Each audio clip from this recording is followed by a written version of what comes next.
საქართველოს საპატრიარქოს განცხადება. სრულიად საქართველოს კათოლიკოს პატრიარქის საშობაო ეპისტოლემ საზოგადოებაში დიდი და დადებითი გამოხმაურება გამოიწვია.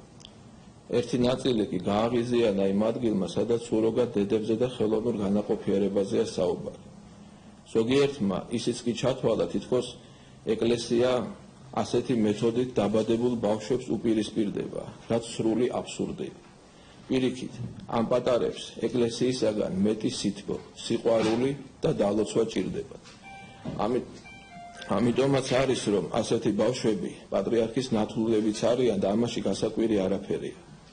თუმცა ეს არ ნიშნავს იმას, თითქოს აღნიშნული მეთოდი მისაღებია. შევნიშნავთ იმასაც, რომ თითქმის ყველა ტრადიციული რელიგია ეწინააღმდეგება მას და ცოდვად მიიჩნევს.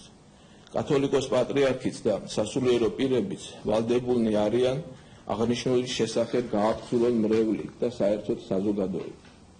ეკლესია პატივს სცემს ნებისმიერი ადამიანის თავისუფალ არჩევანს, მაგრამ სადაც თვლის, რომ არასწორ ქმედებას აქვს ადგილი, უთითებს, ეს ეკლესიის მოვალეობაა.